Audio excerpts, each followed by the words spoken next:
करना मेरे पागलो, सजना बुरी बात नहीं है। श्रृंगार करना और सजना बुरी बात नहीं है, खूब सजो, पर सजना ही है तो संसार के सजना के लिए क्या सजना, सजना ही है उस परमात्मा रूपी सजना के लिए सजना। दुनिया वालों के लिए अगर तुम श्रृंगार करोगे तो वो तुम्हें वासना में डाल देंगे, अपने इष्ट के लिए श्रृंगार करोगे तो वो तुम्हें उपासना में डाल देंगे।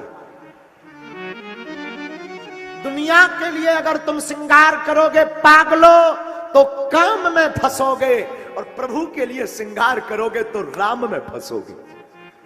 अब निर्णय तुम्हारा है, तुम्हें काम में फंसना है या राम में फंसना है।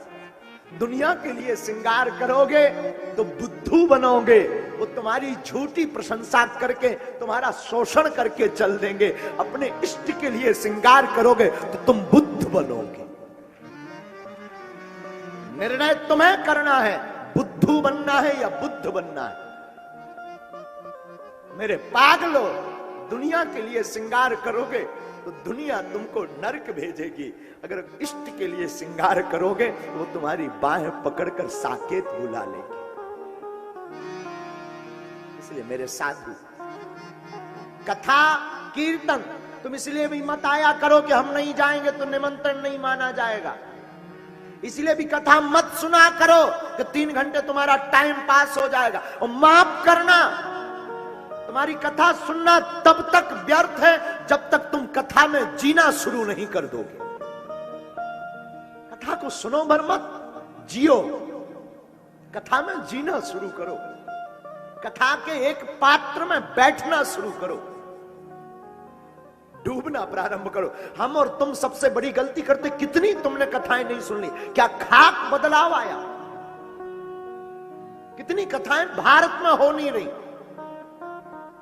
क्या खाक परिवर्तन आया?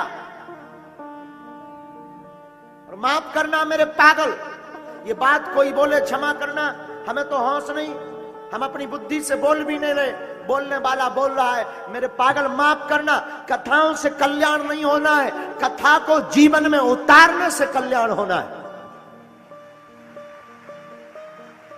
और तुम गलती करते, तुम सोच लेते कि हम कथा में बैठ गए, हम बहुत धर्मात्मा हो गए, आज तक के हमारे सब पाप नष्ट हो गए। महाराज जी ने कहा जो कथा सुनता है उसके पाप नष्ट हो जाते, अब खूब पाप और करें, फिर कथा सुन लेंगे तो फिर मिट जाएंगे ठटरी के बरे। ये भूल है, ये तेरा भ्रम है, और यही भ्रम तुझे भगवान से दूर भी कर देता। फिर तू भगवान को कोसता है, भगवान ने अच्छा नहीं किया, उपद्रव कर दिया, हमारा सब बर्बाद कर दिया। तू जिया ही नहीं पागल, तू अब तक जिया भी ऊपर की जिंदगी जिया। तू कथा में भी जाता है तो दूसरों को देखने के लिए, कौन आया है, कौन क्या कह रहा। तू कथा में भी जाता अपनी महिमा बनाने के, तुझे कथा में भी सम्मान चाहिए। माफ करना, कथा में सम्मान नहीं, कथा में हनुमान चाहिए, ये बात लेकर आ। सम्मान मांगता तू कथा।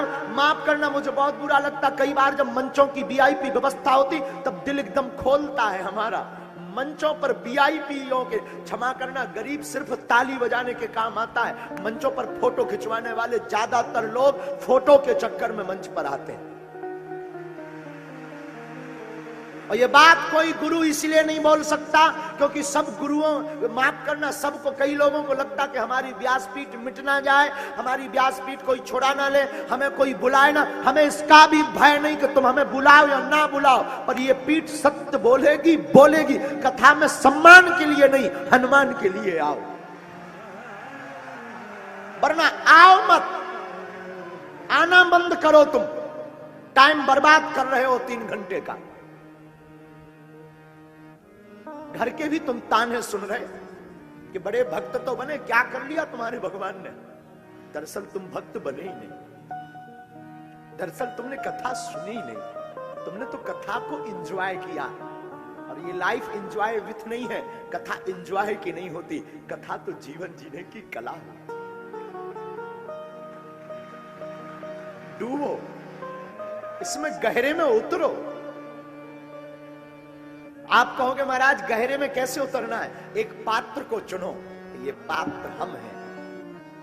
जब कथा सुनते सुनते तुम्हारी आंखें बहने लगे ना, कथा सुनते सुनते तुम्हारा दिल फूटने लगे, कथा सुनते सुनते तुम्हारा मन आह्लादित होने लगे, कथा सुनते सुनते तुम्हें अपने इष्ट की याद आने लगे, कथा सुनते सुनते शरीर रोमांचित होने लगे, तब तुम समझना तुम डूबने लगे। और माफ करना मेरे पागल, ये दशा जिस दिन तुम्हारी हो जाएगी तुम नहीं समझ पाओगे। ये दशा जिस दिन हो जाएगी वो बगल वाला समझ पाएगा। जो डूब जाता वो बोल नहीं पाता है, चिल्लाता तो वो है, जो डूबा नहीं वो कहता बचाओ बचाओ बचाओ मैं डूब रहा। वो खाक डूब रहा, झूठ बोल रहा, कंठ तक जल में गया है इसलिए वो चिल्ला रहा बचाओ। जो डूब जाता वो बोल नहीं पाता, वो तो डूब जाता तो समाहित हो जाता।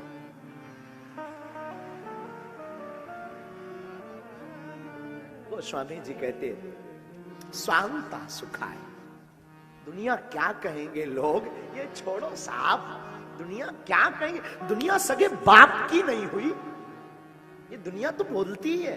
तुम भक्त बनोगे तो दुनिया बोलेगी बड़ी पुजारन बनी, बड़ा पुजारी बना, बड़ा महात्मा बना, बड़ा धर्मात्मा बना। हम देखते तेरा भगवान क्या करेगा। और नहीं करोगे तो दुनिया बोलेगी बड़ा नास्तिक है,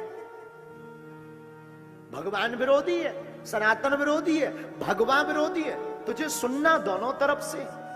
और याद रखना ये दुनिया वाले जब तक तुम मरघट पर नहीं पहुंच गए तब तक ये दुनिया बोलेगी। किसी गांव में एक पिता और पुत्र पुराने जमाने में गधा लेकर जा रहे थे, गधा पैदल, गधा साथ में था। एक गांव से गुजरे तो गांव के लोगों ने कहा बताओ ये कितने मूर्ख हैं, दोनों साथ में गधा लिए हैं और पैदल जा रहे। फिर क्या, पिता ने पुत्र से कहा बेटा लोग अपन को मूर्ख कह रहे हैं, हमें गधा पर बैठना चाहिए। दोनों गधा पर बैठकर चल दिए।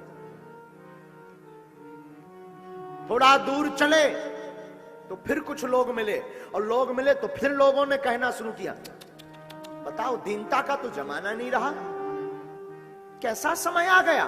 बेचारा कमजोर गधा दो दो बैठे।